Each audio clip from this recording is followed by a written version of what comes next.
보죠. 오늘 2월 3일입니다. 그렇죠? 2월 3일 월요일 시장인데요. 사실 이제 우리가 오늘 시장이 오기 전에 시장이 좀 타격이 있을 거다라는 건 아마 누구나 다 알고 있던 사실이 아닌가 이렇게 생각이 듭니다. 우리가 보통 이제 종목을 공략을 이렇게 하게 되면 이제 돌파할 때 종목을 보통 매수를 해서 수익을 잘 끌고 갔었죠. 그렇죠? 예전에 이제 10월 달, 11월 달 뭐 대부분의 주도주들을 우리가 이제 잘 잡으면서 잘 끌고 올라왔습니다. 이번에도 역시 마찬가지죠. 그렇죠? 로봇 관련된 종목군들 잘 몰고 왔는데 성강밴드를 우리가 이제 11월 19일에 일단 매수를 하고 난 다음에 그때 매수했던 부분이 이때죠. 그렇죠? 항상 종목이라고 하는 것이 시장이 시장하고 종목하고 잘 좀 이렇게 맞아 떨어지면 돌파할 때 매수를 하고 더 높게 이제 종목을 팔 수 있는 기회를 이렇게 주는 거잖아요. 그렇죠? 그래서 이때도 지나놓고 보니까 이때 이제 매수가 이제 들어갔던 거였고, 그렇죠? 그러고 난 다음에 이렇게까지 주가가 이제 많이 올랐습니다. 그래서 원래 이제 70% 정도 됐는데 오늘은 수익이 조금 줄었는 것 같아요. 그렇죠? 수익이 조금 줄었는 것 같고 이런 식으로 보통은 합니다. 그렇죠? 하죠. 로보티즈 같은 경우에도 지금 보면은 위에 이제 매수하고 난 다음 사실 여기 좀 윗꼬리를 달았어요. 그래서 굉장히 조금 불안해지는 그런 모습은 일단 있었습니다만은 로보티즈도 이때 매수하고 난 다음에 잠시 좀 눌렸습니다만은 강세를 시연을 하고 있고 오늘은 좀 운봉을 맞는 것 같습니다. 이렇게 하다 보니까 로봇 관련된 종목들 우리 로보티즈 64% 이렇게 수익 올리시는 분들도 계셨고 그 다음에 우리 리치언니님은 60% 이상 또 수익도 올려주시고요. 이전에 이제 1월 3, 요거는 좀 늦게 사셨나봐요. 11% 정도 수익 올리신 분도 계시고, 우리 제니스카이님은 52% 이렇게 수익도 올리셨고, 안젤라님도, 로보티즈 48% 정도, 쌍둥이 토끼님은 여기 있네요. 쌍둥이 토끼님은 36% 정도, 뭐 이렇게 수익을 이렇게 올린, 이게 정상이죠. 그렇죠?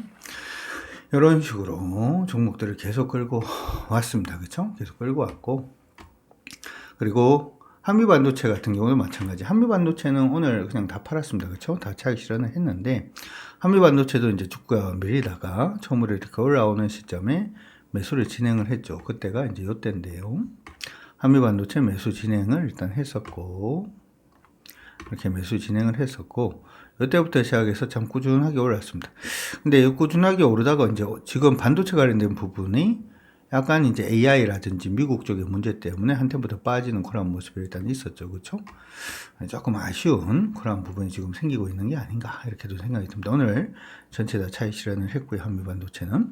어로스 테크놀로지는 이제 장대 악몽 띄우고 밑으로 밀릴 때 12월 9일 날 일단 매수를 했던 종목인데 매수하고 난 다음에 뭐 오르락내리락 등락폭은 있었어요. 그렇죠? 조금 수익이 났다가 다시금 손실 구간으로 갔습니다만은 앞서서도 말씀을 드린 것처럼 여러분들이 종목을 아무 종목이나 팔고 사는 건 아니에요. 흐름이 위로 이렇게 방향을 탁 잡는 종목분들을 매수를 하면 된다 이렇게 얘기를 했잖아요. 그래서 이때도 이때 이런 식으로 방향을 잡았고 밀렸다가 이렇게 올랐기 때문에 여기 보이는 여기 저점만 안 깨집니다 그랬죠. 그쵸? 안 깨지고 난 다음에 오르면서 30% 이상 이렇게 수익을 올리기도 했습니다. 지금 보시면 이제 그런 식의 종목들이 따라가면서 여기는 이제 고용도 그런 식으로 일단 진행을 했었다 뭐 이런 얘기들도 일단 해주셨고 오로스도 뭐 보면은 20% 정도 수익 올렸습니다 뭐 이런 식으로 다 올려주셨죠. 그쵸? 보통은 이제 이런 식으로 하면 되는 거예요. 하이젠 RNM은 사실은 두 번에 걸쳐서 했던 종목인데 하이젠 RNM은 제일 처음에 진행을 했던 게 이때부터 진행을 했었죠. 여기 지금 보면은 12월 26일 날 첫 번째 이제 매수를 진행을 했었어요. 그렇죠? 하이젠 RNM을 첫 번째 매수를 딱 진행을 했었고 그때가 이제 지금 보면은 13,000원입니다. 그렇죠? 13,000원 근처 12,760원이죠. 13,000원 근처에서 일단은 매수를 처음으로 진행을 했습니다. 요 날은 매수하고 난 다음에 일단 마이너스가 나긴 했어요.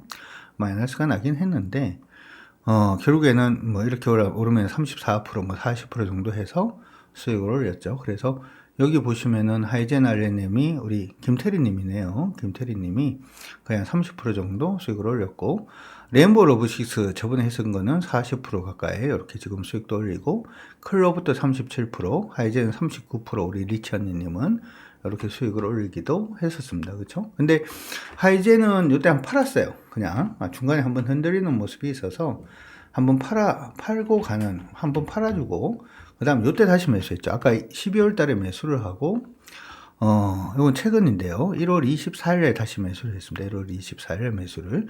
이때는 3550원 이하에서 이제 매수해라. 이렇게 얘기를 일단 해드렸고, 그게 지금 수익을 올리고 있는 중이죠. 그렇죠? 그게 지금 20% 넘었고, 오늘 오전에 30%까지 넘었다가, 지금 약간 좀 애매해지는 그런 모습이 조금 보이는 것 같습니다. 그래서 우리 동방불패님은 예전에 하고 난 다음에 안 파신 것 같아요. 그래서 40% 정도 수익을 올렸다 이렇게 얘기를 했고요. 김태리님이 23% 정도 수익이다 이렇게도 얘기를 했고, 동방불패님은 우리가 이제 로봇을 다 하다 보니까 하이젠이라든지 레인보우 로보틱스부터 시작을 해서 대부분 다 이렇게 수익을 올렸다 이렇게 올려주셨어요. 네, 로봇주들은 오늘은 이런 것 같아요. 지금 시장이 좀 밀리다 보니까 그쪽으로 차익 실현 매물이 좀 나오는 것 같거든요. 그래서 좀 흔들리고 있으니까 좀 흔들리고 있다는 점 기억을 해 두시면 될 것 같습니다. HFR도 마찬가지죠. 주가 밀리다가 이제 반등을 할 때 매수를 해서 이렇게 끌어올리는 그런 모습인데, 그 이전에도 한 번 더 하기도 했었어요. 그래서 지금 보시면 후기 열심히 올려주시는 분들, 이것도 다 팔았죠. 오늘 팔았습니다. PSK 홀딩스도 23%까지 수익을 올렸었는데, 이것도 다 팔았고요. 다 매도를 일단 했습니다. 다 매도했고, 차익 실현했고요. 캠트로닉스도 13% 수익이었는데, 이것도 다 차익 실현을 일단 했습니다. 다 차익 실현했고요. 뭐 이런 식으로 지금 진행을 하고 있는데, 종목들이 이제 시장 흐름을 타면은 이제 이런 것들을 이제 또 한번 진행을 하는 거지. 그래서 아마 오늘 이제 종목을 현금화를 좀 많이 진행을, 저는 여러분들이 좀 하시는 게, 그러니까 이게 시장이 깨져서 그걸 한다라는 개념이 아니고, 현금화를 좀 해놔야 다음에 또 움직일 때도 쉽게 움직일 수 있기 때문에, 그 쉽게 움직이기 위해서 조금 현금화를 해놓고 가는 게 좋을 것 같다. 이런 말씀을 일단 해드리는데, 시장 움직임을 어떻게 보기 때문에 그런지도 같이 한번 보도록 하죠. 사실 우리 시장이 그 상방의 움직임은 아니었다. 이런 말씀을 해드렸어요. 우리가 이제 지금 보면 10월 달부터 시작을 해서 제가 여러분들한테 수익 나는 부분을 보여드리긴 했습니다만은, 10월 달에도 시장은 오르지 않았어요. 그렇죠? 완만하게 빠지는 그런 모습이었고, 11월 달도 그 자리에서 그 자리까지 오는 그런 움직임이었고, 11월 달은 그리고 다시 밀렸고요. 12월 달에 조금 반등하다가 다시 밀렸죠. 사실은 이 정도만 움직여도 수익은 낼 수가 있어요. 이 정도만 움직여도. 그러니까 종목들의 승률 자체가 100% 가지는 않는다라고 하더라도 종목들 안에서 30%, 40%짜리 수익은 만들어낼 수가 있다는 거죠. 그럼 이번에는 어떻게 될 거냐? 근데 요 안에서도 하나 기억을 해야 되는 건, 이렇게 빠지는 구간 있죠? 보인다 하시는 분들 체크. 이렇게 빠지는 구간이 있잖아요. 지금 이렇게 빠지는 구간, 흰색으로 다시 표시가 되는 요 구간에서는 사실은 뭔 짓을 해도 수익 나기가 어렵습니다. 여기서는 뭔 짓을 해도 수익 나기 어려워. 그래서 여러분들이 이제 하셔야 되는 건 뭐냐 하면, 여기 올라가는 이런 구간 있잖아요. 이렇게 올라가는 구간에서는 수익을 좀 극대화하고, 빠질 때는 또 조금 이제 손실이 생기고 뭐 어떻게 됐든지 간에 수익 났던 부분을 조금 토해낸다라고 하는 부분이 생기더라도, 그때는 또 현금화를 해놨다가 또 올라갈 때는 또 수익을 내고, 밀릴 때는 다시 현금화했다가 오를 때는 또 수익 내고, 이걸 갖다가 지금 반복을 해야 돼요. 쉽지는 않을 수도 있습니다만은, 이걸 지금 반복을 해야 됩니다. 그래서 이게 한번 엇박자가 나기 시작을 하면 수익 나기가 굉장히 어려워진다는 것도 기억을 해두세요. 알겠다라고 하신 분들 체크.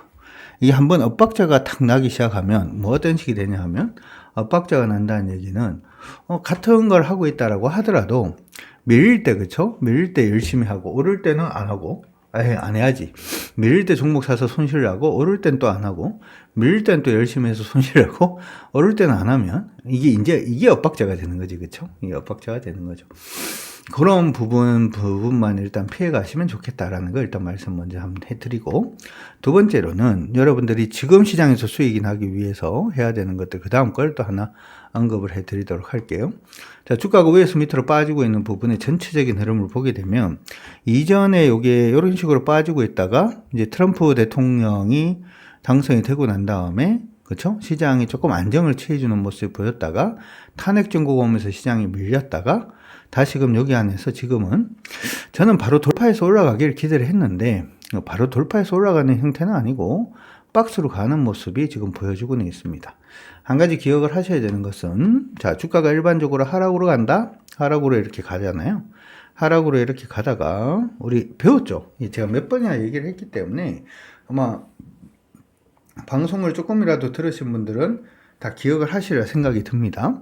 이렇게 반등해서 올라와서 이게 추세를 돌파를 하면 이거는 무조건 상방으로 가는 게 아니라 그랬죠. 그쵸? 상방으로 가는 게 아니라 이렇게 되면은 이건 제일 많이 나오는 건 뭐가 많이 나온다고요? 패턴이 가장 많이 나올 수가 있고요. 두 번째로 많이 나오는 것은 그냥 하락입니다. 그쵸? 하락이고 세 번째로 나올 수 있는 게 추세 돌파, 상승 추세 전환이죠. 추세 전환 요거다.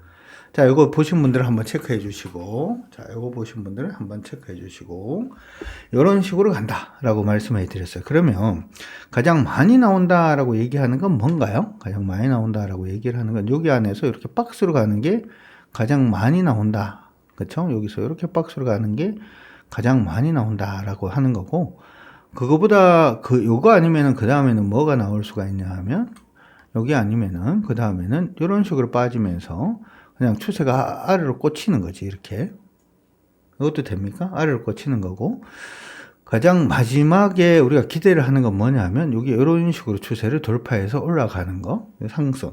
그러니까 여기 추세가 딱 돌파가 되면 이제 뭐로 갈지에 대해서 한번 고민을 이제 본격적으로 하는 거다. 이렇게 기억을 해 두시면 돼요. 얘 같은 경우에는 요때 한번 돌파를 했거든요. 요때 한번 돌파를 했습니다. 요때 돌파를 해서 이제 어떻게 가는지 보자라고 얘기를 했는데, 자, 한 개 조금 따라가 볼까? 요거 정리됐나요? 패턴 하락, 상승 추세 전환, 요거 정리되신 분들은 하나 뭐 올려주시고, 그래야지 이런 거 먹을 수 있는 게 생깁니다. 먹을 수 있는 게 생기니까. 자, 오늘 시장이 쉽지는 않아요. 쉽지는 않고, 여러분들이, 뭐야, 이거 시장 종목들이. 뭐 이렇게 충분히 생각을 하실 수 있습니다. 이럴 때일수록 뭔가 감정에 호소를 하기보다는 이성에 호소할 수 있는 것들이 필요해요. 자, 그러면 한 번씩 따라가 보도록 하죠. 지우고 따라갈게요. 자, 이렇게 지금 추세가 됐다는 거잖아요. 그럼 여기 지금 돌파가 됐으니까, 이거 이런 식으로 패턴으로도 갈 수도 있고, 그렇죠? 뭐로 가는지 한번 보자. 이렇게 될 거잖아. 그럼 얘가 땅땅땅땅땅땅땅땅, 어이씨, 뭐야, 패턴인가? 라고 하는 순간 돌파를 했습니다. 그렇죠? 그래서 이게 상승 추세로 갈 가능성이 생겼구나 라고 생각을 하고 이 추세선을 일단 끊어놓고 그 다음 또 따라가는 거죠. 상승 추세로 가나라고 얘기를 생각을 하면서 봤더니 얘가 지금 돌파해서 시원하게 뻗지를 못하죠. 그렇죠? 그러고 난 다음에 가만히 보니까 패턴의 상단이 여기 있잖아요. 직전 고점에다가 줄을 끊어놓고 보니까 직전 고점을 살짝 한번 돌파를 해서 이거 상방으로 갈 가능성을 배제하기 어렵습니다만은 이렇게 이제 빠지는 모습이 보였죠. 뭐로 가나요 지금? 다시 패턴으로 가는 게 보입니까? 보인다 하시는 분들 체크. 그렇죠. 그래서 우리가 지금 제가 이제 며칠 전부터 시작을 해서 종목을 막 팔았어요. 종목을 막 팔고 혹시나 해서 금액을 줄여서 이제 종목을 좀 매수해 보자. 뭐 이런 식으로 말씀을 해드렸습니다만은 시장이 영 불안합니다라고 말씀을 해드렸고 지금 이런 상태까지 왔습니다. 상태까지 왔단 말이죠. 그럼 여기서는 이제 두 가지가 있는데 첫 번째 그냥 지금 보이고 있는 상방의 어떤 흐름대로 간다면 지금은 밀리고는 있지만 반등할 수 있는 포인트가 이 정도 되지 않을까라고 충분히 생각을 해볼 수가 있는데요. 이 자리가 2420포인트 언저리가 됩니다. 2420포인트 언저리가 되고요. 그러면 2420포인트면은 지금이 2450포인트니까 아래로 30포인트 정도 남아있죠. 그렇죠? 30포인트 정도 밀렸다가 반등할 가능성이 있습니다. 그러니까 내일 만약에 음봉이 떨어지면 모레는 이 자리에 오겠죠. 그렇죠? 아니면 내일 뭐 갭으로 떨어져서 여기서 출발하면 바로 반등할 수 있는 포인트도 될 겁니다. 자, 옆에 이제 여러분들 가지고 있는 종이라든지 노트에다가 2420이라고 일단 적어 놓으시고 요 포인트를 잡는 거는 뭐가 중요하냐 하면 2420에서 단기적인 추세를 돌리면 그때 할 거냐 공략을 아니면은 지금 그냥 박스로 간다면 여기거든요. 박스로 간다면 이렇게 되어 있는 선입니다. 이거는 2385포인트예요. 2385포인트 정도가 되는데 2385포인트에서 시장이 추세를 돌리거나 2420에서 일단 돌린다라고 생각을 해놔놓고 돌리는지 안 돌리는지는 그때 일단 한 번 더 체크를 해보자고. 이거 정리됐나요? 2420에 부딪히면 무조건 사라는 얘기가 아니에요. 2420에 부딪히면 무조건 사는 게 아니라 2420포인트 근처까지 오면 뭐 할 가능성이 일단 생겼다라고 생각하고 보자. 우리 예전에 이제 공구음원 아까 이제 차트를 받는 것처럼 자, 이게 이제 반등할 포인트까지 내려왔다. 반등할 포인트까지 내려왔다. 라고 한다는 것은 여기 지금 보면은 공구음원이 이전에 이렇게 하락으로 빠지다가 이거 똑같거든. 하락 돌파하는 거 보입니까? 돌파하는 거 보이시는 분들 체크. 돌파하는 거 보여요? 돌파를 하면 뭐라 그랬어요? 아까 돌파하면 뭐라 그랬지? 가장 많이 나오는 거는 자, 이제 이거는 간다라고 생각을 하는 게 아니라 이건 패턴이냐? 패턴인가? 아니면은 하락인가? 지속 하락인가? 아니면은 상승 전환인가? 요거 세 가지를 놓고 보라고 얘기를 했죠, 그쵸? 요 세 가지를 놓고 보라고 얘기를 했죠. 기억납니까? 10분 전에 했잖아. 10분 전에. 이게 지금 상방이냐 뭐냐 이걸 할 때는 제일 처음에는 그냥 일단 패턴을 잡아놔요. 이전의 저점 여기죠. 그 다음에 고점 여기다가 이렇게 선을 딱 끊어놓고 보면 올라가는 요 흐름이 깨진 패턴인 거잖아요. 그쵸? 올라가던 흐름이 뭐예요? 요 반등을 하죠. 반등을 하면 항상 어디까지 가야 된다고요? 반등을 하면 항상 어디까지? 이전 고점까지 가지 못하면 패턴 혹은 하락이죠. 그래서 여기 반등을 하다가 여기 저점을 부러지는 모습을 보니까 어디 가는 거야? 이건 패턴 가는 거지. 패턴 가는 거면은 요때 이제 여러분들이 기억을 해야 되는 건 패턴 가네? 그러면 어디에서? 4115원 근처에서 반등이다. 요 얘기를 딱 하면 보통 이제 우리 초보분들께서는 4115원에서 사야지 라고 생각을 하는데 4115원에서 사는 거 아니고 4115원까지 빠졌잖아요. 빠졌는데 여기 빠질 때에 떨어지고 있는 요 추세가 있을 겁니다. 그쵸? 보이십니까? 요 추세가 있죠. 요걸 돌리면 할 수 있는 거야. 여기까지 왔는데 이걸 못 돌리면 못 하는 겁니다. 이걸 못 돌리면 못 하는 거죠. 못 돌리면. 이거 추세 바뀌었네요. 다시. 바뀐 추세는 끊는 거, 이런 거 잘 배우셔야 돼요. 바뀐 추세 끊는 거, 이런 거 잘 배우셔야 되고. 근데 돌파를 했죠. 돌파하는 거 보이죠? 돌파를 하면 지가 다 멈추게 돼 있어요. 돌파하면 이렇게 멈추고.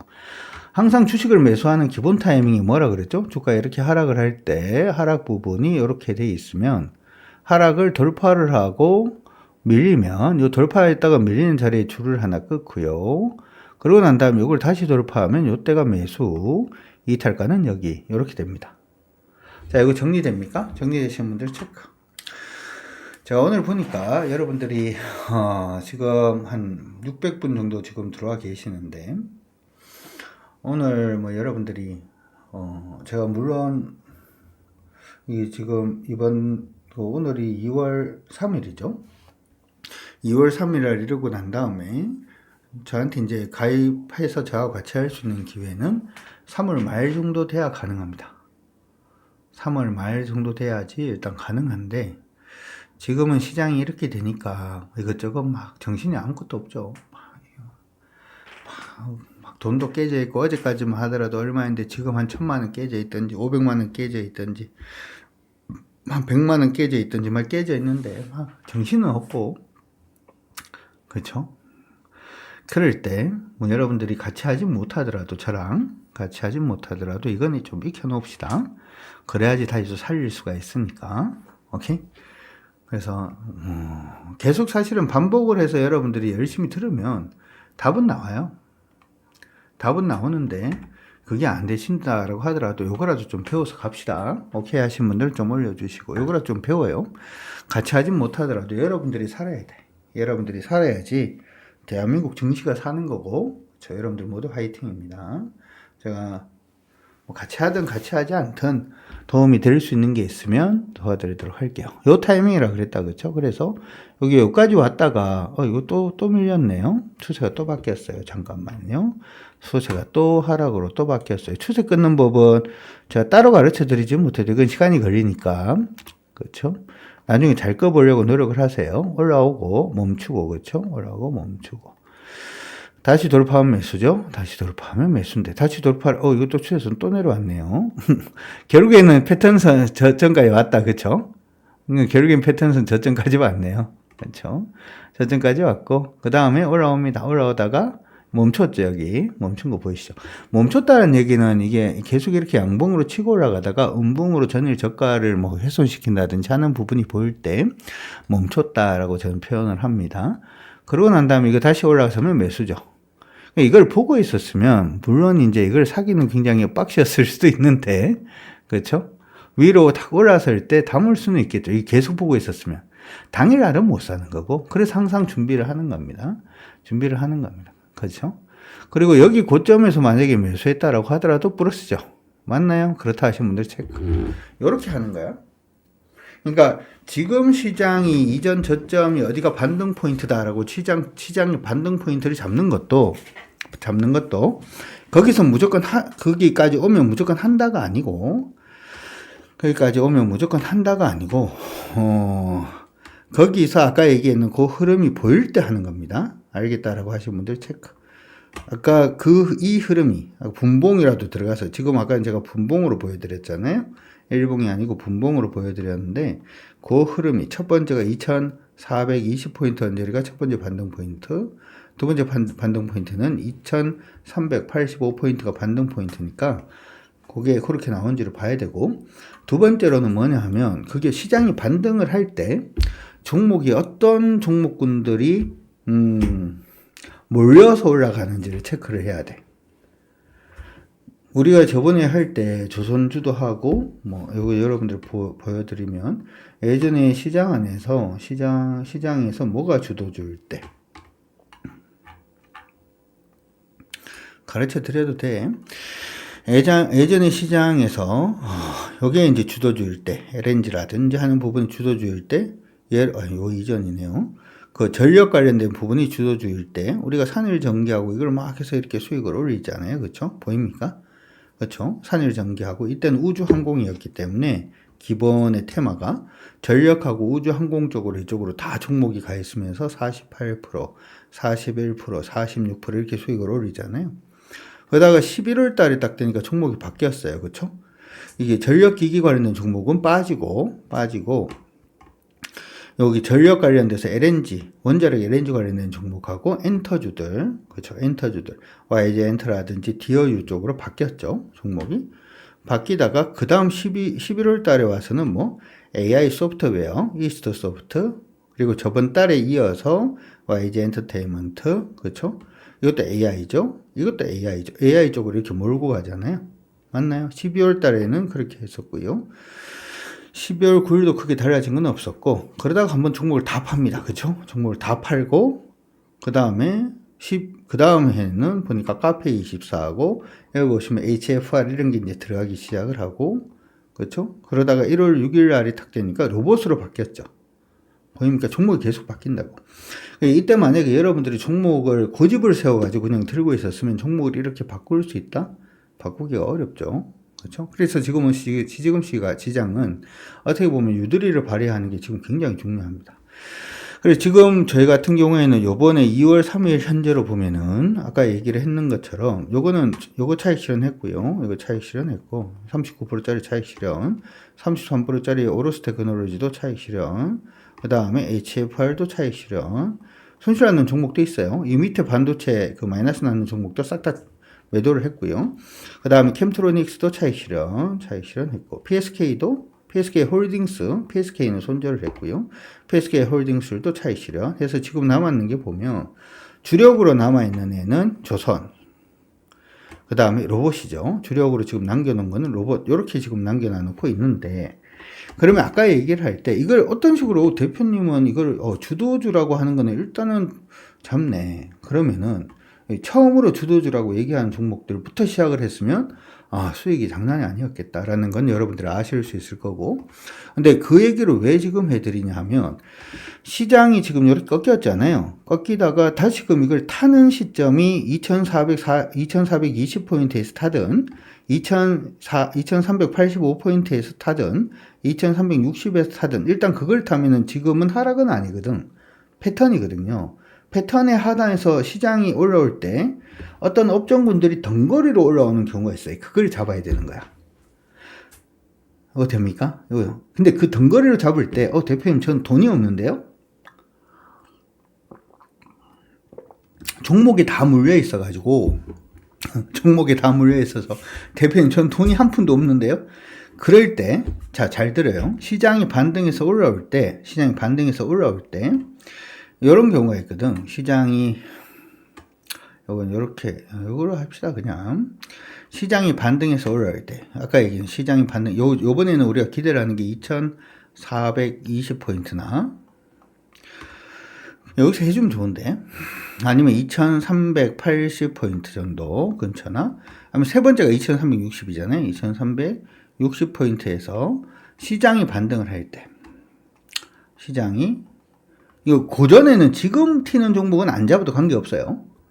자, 이거 들어드신 분들 체크. 지금 막 튀어오르는 종목 있잖아. 오늘 우리 카페24에서 뭐 한 5% 정도 수익 내고 하고 있는데, 그쵸? 이거 못 잡는 건 관계없어. 이거는 지금 번외야.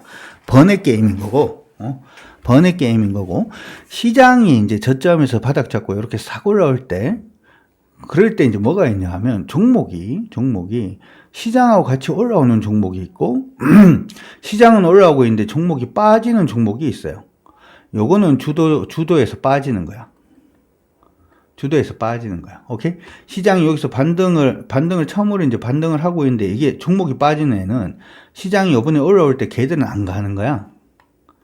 근데 요 종목이 올라오고 있는 애들을 보면 개별로 올라오는 게 있고 덩어리를 져서 물이 져서 올라오는 애들이 있어요. 물이 져서 올라오는 얘들이 주도주가 되거든요. 그러면 여러분들이 하셔야 되는 건 제가 지금 요 근처부터 시작해서 우리가 지금 계속 현금화를 하고 있는데 현금화를 하신 분들은 여기서 올라오는 종목군들을 그냥 사면 되고 만약에 현금화를 안 하고 주식으로 계속 끌고 내려왔다 지금 대표님 전 주식 지금 100%라서 다 끌고 왔다 걱정하지 마요. 그런 분들은 시장이 오르고 있을 때 시장이 오르고 있는데도 불구하고 빠지고 있는 종목을 이걸 팔아서 물이 져서 올라가는 주도주를 매수를 하면 되는 거야. 요거 됐나요? 여기 중요해. 지금은 여러분들 수익 나고 손실 나고가 중요하지 않아. 지금은 어차피 다 손실이고, 그렇죠? 사람들도 다 깨지고 있고, 좋다라고 했던 반도체, 우리 쉬는 연휴 동안에 중국에서 한번 난리가 났었고, 그렇죠? 뭐, 그랬기 때문에 지금이 중요하지 않아. 그래서 지금은 뭘 하고 있어야 되는지 아시겠죠? 주식을 그냥 오늘도 사서 수익 나고, 내일도 사서 수익 나고, 재수 좋아서 수익 내고가 아니고, 전략적으로 해주시면 돼요. 전략적으로 합시다. 자, 일단 코스피는 그러한 모습이고요. 코스닥도 한번 보도록 하죠. 코스닥 오늘 3% 정도 빠지고 있어요. 오늘 오전에 팔자라고 했을 때 팔았으면은 다행이지. 맞나요? 그렇다라고 하시는 분들 체크. 오늘 오전에 팔자라고 했을 때 막 우리 회원분들 중에서는 이걸 막 투덜투덜 대시는 분들도 계실 거고 무서워서 못 파신 분들도 계실 거고 했는데 결국엔 지나놓고 보면은 손실을 줄여주고 수익은 최대화하고 우리 기본 전략이니까. 근데 여러분들 다 잘하고 계세요. 그래도 잘하고 계십니다. 걱정하지 마십시오. 왜냐하면 강주역이잖아. 걱정하지 마요. 시장이 어려울 때마다 항상 여러분들한테 힘이 되도록 하죠. 오늘 코스닥 시장은 약간 좀 애매한 게 뭐가 좀 애매해졌냐 하면은 이제 추세선을 오늘 깨려고 하고 있어요. 깨지면 별로 안 좋은데요. 다행스러운 거는 거래는 아직까지 많지는 않은데 이거 깨지면 재미없습니다. 자, 깨졌다라고 하는 부분은 걸쳐 있는 부분은 깨졌다라고 하지 않아요. 여러분들이 이거 추세를 볼 때 뭘 잘 해야 되냐 하면 이렇게 지금 올라가고 있는데 이렇게 올라가다가 이렇게 깨다가 이렇게 올라가다가 이렇게 밀려서 이걸 이런 식으로 깨고 내려간다. 이거 깨진 거 아닙니다. 오케이? 자, 이거 체크. 이건 깨진 거 아니에요. 그러면 대표님 언제 깨진 건가요? 라고 물어보면 여기 깨졌는 봉의 저점 있죠. 여기 반등 나왔던 자리. 요걸 깨면 요게 지금 흐름으로 보면 이게 깨지고 이렇게 반등을 한 거거든. 요게 깨지면 거의 깨진 거예요.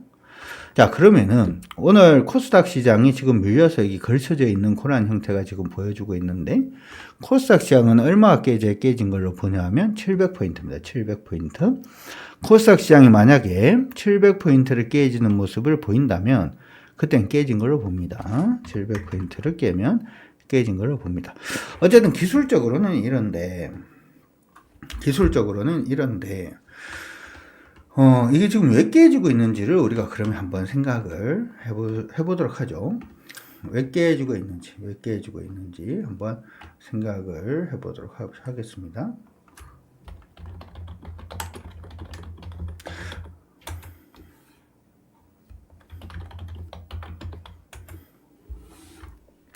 첫 번째로 지금 우리 시장에서 이제 반도체가 올라가다가 반도체가 이제 깨지게 된 가장 주된 이유들 중에 하나는 중국의 AI 관련된 부분의 이슈가 아닌가 이렇게 생각이 들어요. 그렇죠?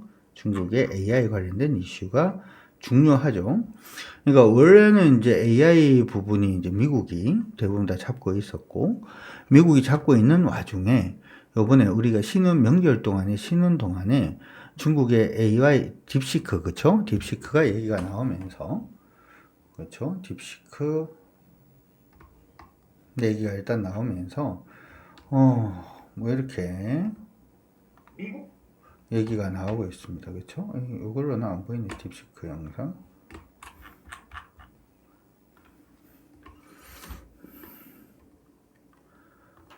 Hi, I am 딥식. 뭐 이렇게 하면서. 요게 이제 나왔는데, 요게 이제 중요한 이유는 뭐 때문에 중요한 거냐 하면, 설명해 드리면 이래요. 딥시크가 일단 나왔잖아요. 나왔는데, 원래 이제 얘가 지금 추론 AI거든요. 추론 AI. 그러니까 여러분들이 이제 AI를 몇 가지로 분류를 하셔야 돼요. 그냥 일반적인 검색이라든지 하는 부분의 AI냐, 추론 AI냐, 뭐 하려고 추론 AI냐, 이걸 갖다가 여러분들이 이제 해야 되는데, 우리가 이제 기존 같은 경우에는 엔비디아의 GPU가 탑재되어 있는 AI 서버, 그쵸? 그게 이제 HBM을 이용한 AI 서버. 뭐, 요런 식이, 이게 이제 둘이가 합쳐져 가지고 AI가 만들어지는 거죠. 그쵸? 근데 원래는 우리 일반적으로 AI 검색을 활용을 하기 위해서 HBM AI 서버가 몇 개 정도 필요했냐 하면 10,000개 정도, 10,000대 정도 서버를 만드니까 채팅으로 서로 대화하는 챗GPT 있죠. 챗GPT가 만들어진 거예요. 챗GPT가 만들어진 겁니다. 그러다가 이걸 갖다가 10,000대에서 100,000대로 늘리니까 서버를 10만 대로 딱 늘리니까 뭐가 되기 시작을 했냐면 추론 AI도 되고요. 그 다음에 멀티모달도 되는 거죠. 멀티모달. 이 막 이렇게 됐단 말이죠. 그래서 이거에 경쟁이 막 붙은 거야. 막 그래서 구글도 하고 마이크로소프트도 하고 막 이렇게 했단 말이지.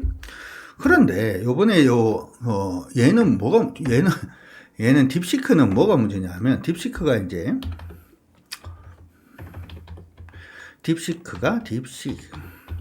얘가 중국에서 나온 거잖아요. 중국에서 나온 건데 얘는 지금 보니까 얘기로는 서버를 2,000대 정도 사용한대요. 2,000대.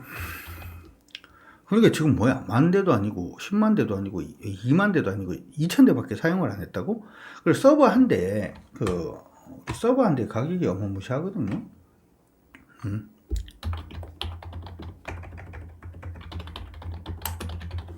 AI 서버 가격이 비싸요.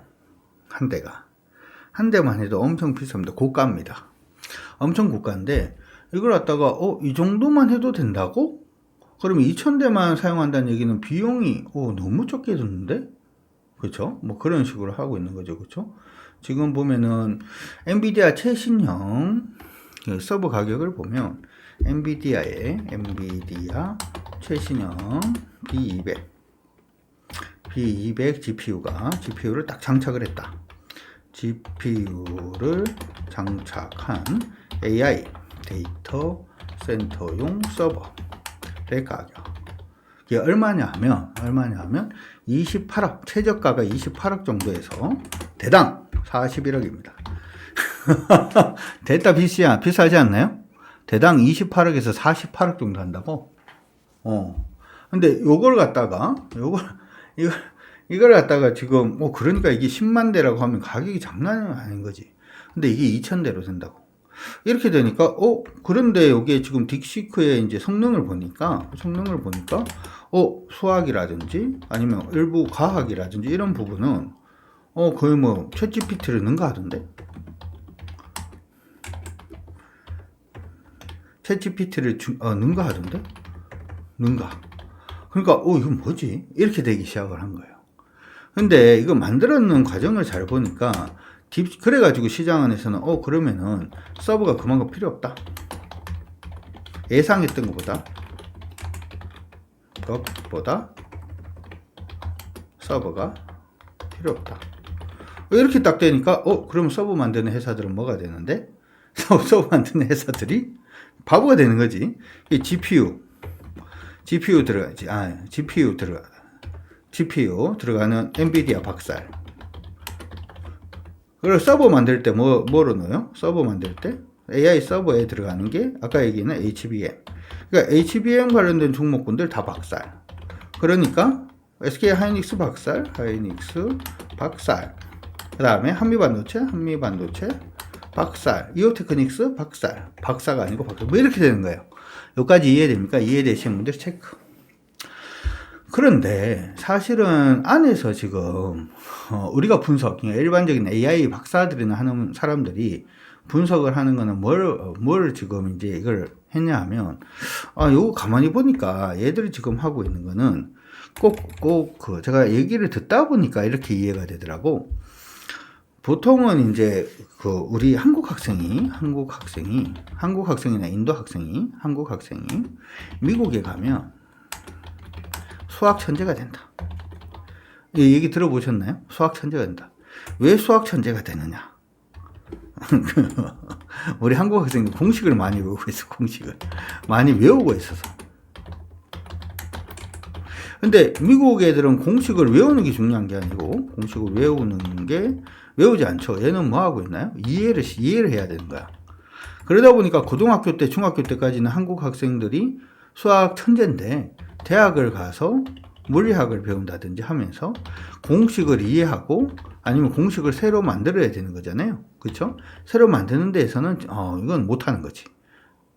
그래서 우리가 물리학자가 미국 애들에 비해서는 엄청 적은 이유가 이거죠. 왜 이 말씀을 드리냐면, 지금 보면 딥시크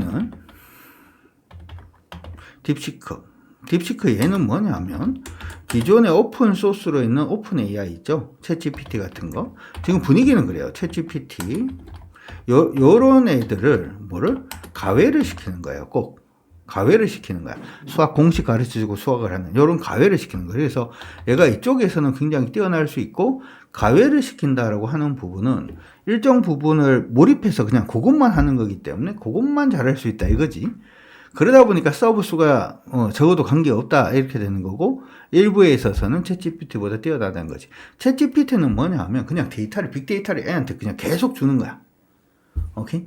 사람들이 이제 강화 교육을 통해 가지고 사람들이 약간씩 옆에 첩상만 해주는 그런 부분이고, 대부분은 이제 빅데이터를 주는 거예요. 그래서 걔가 거기서 깨치는 거고, 딥시크는 공식을 가르쳐 주는데 그 공식에서 깨치는 거고, 뭔가 다르다는 게 느껴지나요?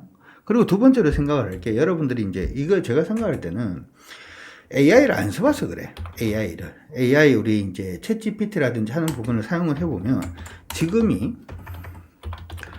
만족할 만큼의 수준인가? 지금 만족할 만한 수준이에요? 아까도 내가 얘기를 했는데 내가 얘한테 뭐 물어봤거든. 얘한테 자화전자에 대해서 내가 물어본 거야. 자화전자에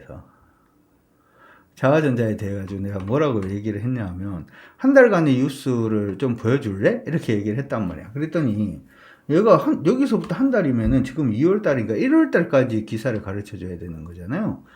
그랬더니 뭐 이렇게 얘기를 하는 거야. 이렇게 얘기를 하는 거지, 얘가. 근데 너는 왜 한 달간이라고 하면 항상 한 달이 지난 뉴스를 검색해 주는 거야? 내가 진짜 이름 물어봤다니까? 그랬더니 내가 검색할 때 최근 한 달은 기준에 맞추려고 했는데 가끔 검색 엔진에서 더 오래된 뉴스까지 보여주는 경우가 있다고 오류가 났는 것 같네? 이러면서 자기가 다시 보여준다라고 얘기를 하는 거야. 그래서 내가 뭐라 그랬냐 하면, 너 자꾸 이러니까 내 너무 힘들어 죽겠다. 내가 물어볼 때마다 내가 확인해야 돼? 너 자꾸 그러니까 내가 너무 힘들다. 대화할 때마다 계속 내가 검증해야 되는 걸까? 이렇게 물어봤더니 자기가 더 정확하게 한대요. 근데 이 얘기를 이전에도 했었거든. 그러니까 지금도 답답해 죽겠는 거야. 요즘에 AI는 더 발전을 해야 돼요. 그러니까 원소스 AI가 더 발달을 해야지 지금 그 소스를 받아서 거기서 강화했는 우리 딥시크 같은 애들이 또 나오는 건데, 그렇다는 얘기는 원소스는 계속해서 커져야 된다는 거잖아. 이해갑니까? 그러면 챗GPT의 GPU 서버가 줄어들 이유가 사실은 없어요. 늘어나면 더 늘어나지.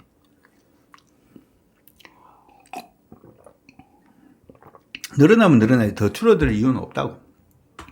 기존에 싸지니까 다른 데서 엄두도 못 냈던 곳에서도 하기 시작을 할 거고, 그 제대로 된 데이터를 주기 위해서 딴 데서도 그걸 해야 될 거거든. 그렇기 때문에 이거는 이게 문제가 되진 않아요. 근데 이렇게 딱 생각을 하면 반도체를 팔 이유가 있다 없다? 반도체를 제가 팔 이유가 없지. 저는 이렇게 생각을 하니까. 근데 저는 오늘 반도체를 다 팔았습니다. 반도체를 거의 다 팔았어요. 그렇죠? 반도체를 거의 다 팔았는데, 반도체를 거의 다 판 이유는 뭘까?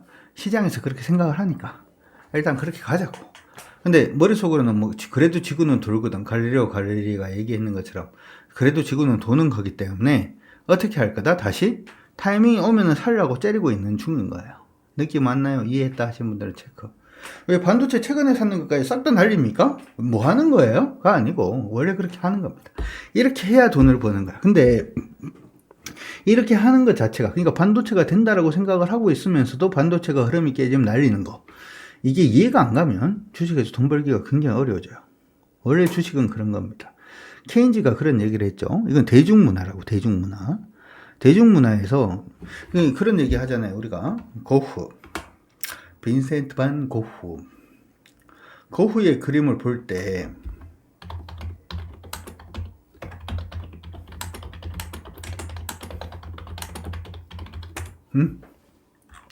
고흐의 그림을 볼 때, 고흐가 어디에 죽었죠? 정신병원에서.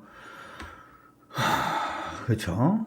정신병원에서 정말 힘들게 돌아가셨는데 죽었다라고 얘기하긴 그런데, 고흐가 조금만 늦게 태어났어도 죽었기 때문에 이 사람 그림이 굉장히 인정을 받는 건 아니거든요. 이 사람 그림은 시대를 앞서갔기 때문에 인정을 받은 거거든. 지금 보고 계시는 요 그림은 가세 박사의 추상이라는 그림입니다. 가세 박사의 추상이라는 그림인데요.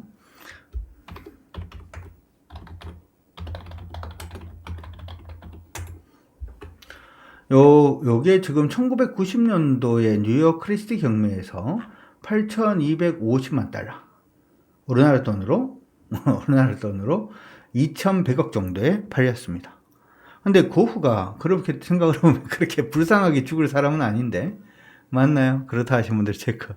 맞잖아요. 그렇게 불쌍하게 죽을 사람은 아니야. 돈도 없이. 그런데 왜 그렇게 불쌍하게 죽었을까? 그때 사람들이 좋아하는 그림을 그려줬다면 그렇게 불쌍하게 이렇게 되지는 않았을 거야.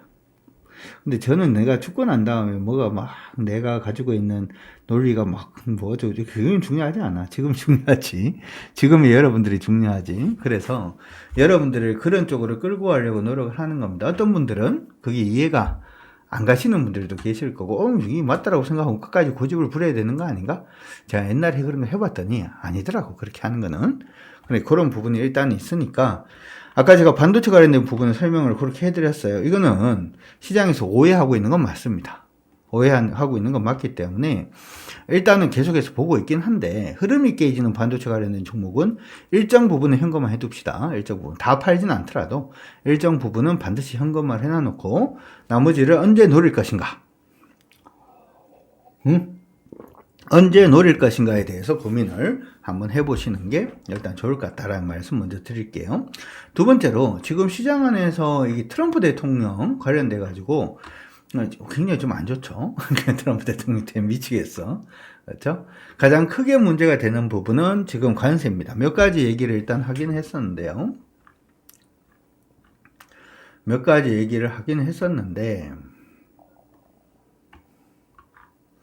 우리 트럼프 대통령도 진짜 많이 늙었다. 이렇게 보니까 뭐 선거운동 할 때는 몰랐는데, 선거운동 할 때는 아무 생각이 없었는데, 시간이 지나고 나서 보니까 좀 많이 늙으신 것 같다.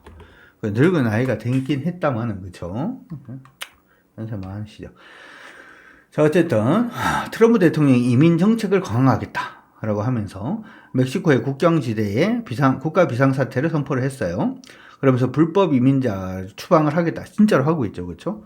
그렇죠? 가장 큰 문제는 지금 하고 있는 거는 이제 관세입니다. 관세. 캐나다하고 멕시코 수입품에 25% 관세 부과한다. 그리고 중국은 추가적으로 관세를 10% 더 부과한다. 단지 캐나다산 에너지 제품에는 에너지는 자기들이 많이 써야 되니까 10%만 관세를 때리겠다. 뭐 이렇게 지금 얘기를 했어요. 그렇죠? 예, 지금 이게 문제인 거지. 이게 문제인 건데, 시장 안에서 지금 관세를 이제 내일부터 부과하잖아요. 관세가 내일부터 부과하다 보니까 거기에 대해서 막 너무 무서워하는 것들이 많죠. 단순히 이제 캐나다하고 멕시코가 미국 쪽으로 수출하는 비중이 전체 수출 규모의 80%가 넘더라고요. 그러니까 캐나다하고 멕시코 같은 경우에는 그게 굉장히 좀 부담스럽죠. 물론 지금은 이렇게 얘기를 하니까 캐나다 같은 경우에는 미국의 그 법원 술 수입하는 부분 수입은 하겠지만 삼지 마라. 관세 때린다. 뭐 휴가를 갈 때 미국으로 휴가 가지 말고 캐나다에서 놀자.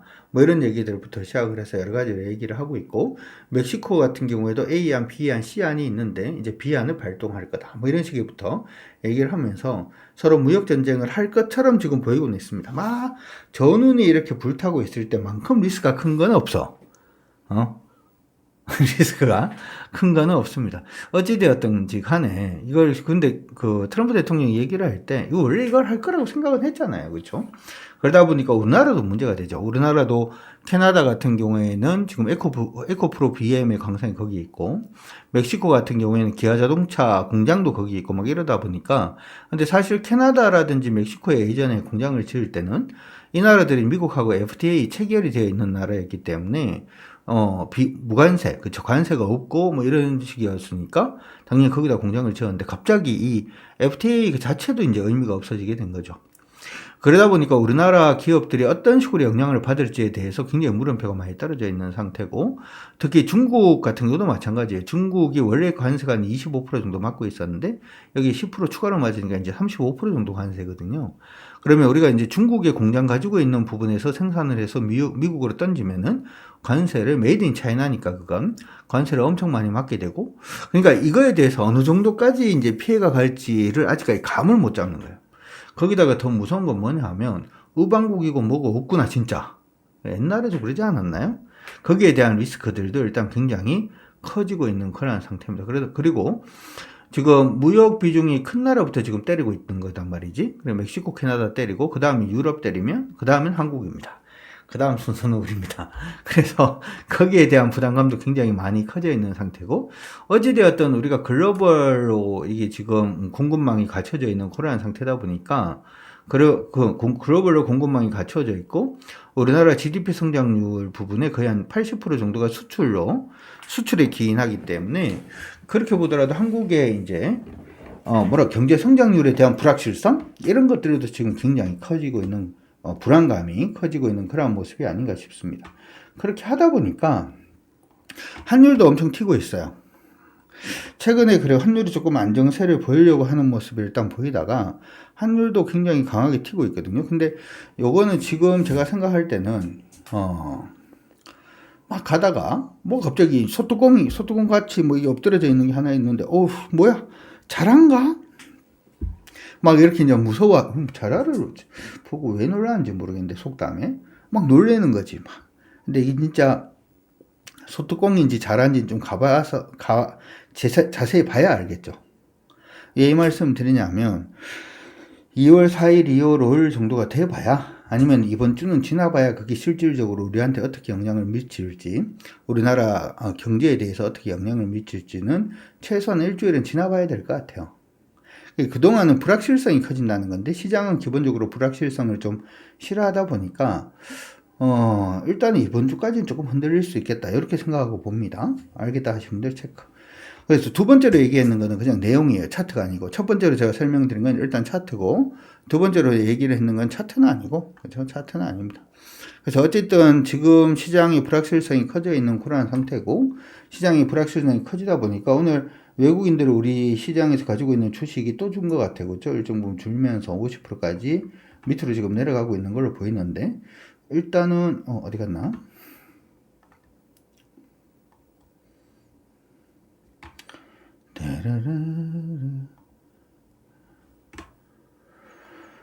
환율.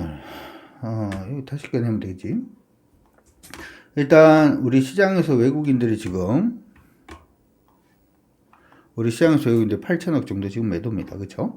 방향성이 지금 위는 아니에요. 외국인들을 바라보고 있는 우리 시장의 방향성이 코스피는 일단 아래쪽으로 보고 있고요. 코스닥도 아래쪽으로 보고 있어요. 선물도 아래쪽으로 보고 있고요. 콜옵션하고 풋옵션은 콜옵션을 지금 매도를 하고 있고, 콜옵션을 매도를 하고 있고, 풋옵션을 매수를 하고 있는 거죠. 그러면 두 개 합쳐보면 합성 선물로는 매도죠. 이것도 아래쪽. 그렇죠. 아래쪽. 주식 선물을 매도하고 주식 선물도 아래쪽. 다른 선물을 매수하고 있으니까 원하는 약세로. 이건 약세로. 이렇게 지금 보고 있다. 외국인들은 우리 지금 포지션 자체가 완전히 아래로 보고 있습니다. 이렇게 보더라도 일단 좀 조심하자. 오케이? 알겠다 하신 분들은 체크. 물론 여러분들이 파는 종목들 중에서 오르는 종목도 있을 수 있고요. 내일 오르는 종목이 있을 수도 있어요. 그래도 일단은 반도체 하고 있죠. 지금 시장 안에 타켓으로 올라와 있는 부분에 대해서는 조금 조심하시면서 일단 가보자. 그리고 일정 부분은 나중에 시장이 이제 돌 때 주도주를 좀 쉽게 매수할 수 있도록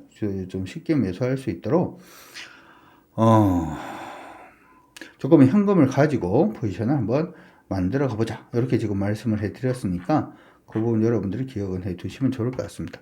오늘도 시장은 올라오는 종목군들은 있어요. 지금 엠노 같은 경우에는 5% 지금 올라가고 있으면서 이런 게 수상하죠. 오늘 패턴 돌파입니다. 이런 거 있어요. 엠노 오늘 패턴 돌파를 해주고 있는 모습 보여주고 있죠. 보이시는 분들 체크.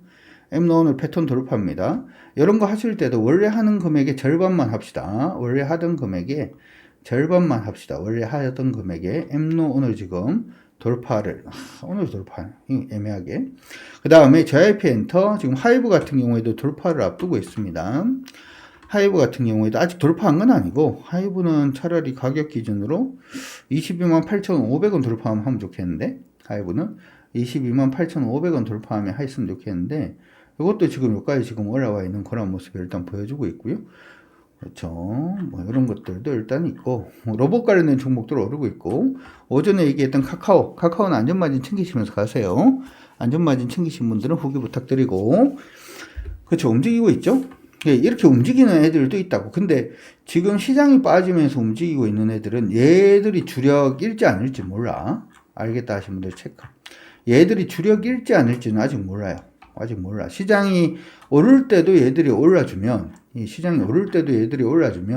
그러면 얘들이 시장에서 주력이다 이렇게 얘기를 할 수가 있는데, 지금은 이게 주력이다라고 얘기하기는 조금 빠를 수도 있습니다. 조금 빠를 수도 있죠. 폴라리스 AI도 다시금 돌았습니다. 폴라리스 AI도 3,370원 돌파하면 그때부터 다시 볼 수 있죠. 다시 볼 수 있는데, 어쨌든 그런 게 보인다라고 하더라도 너무 공격적이지 않게 하자고. 너무 공격적이지 않게 그렇게 한번 가보려고 하는 거니까 여러분들도 그렇게 하세요. 항상 아까 첫 번째 얘기했던 그 포인트, 그 포인트가 굉장히 중요하다.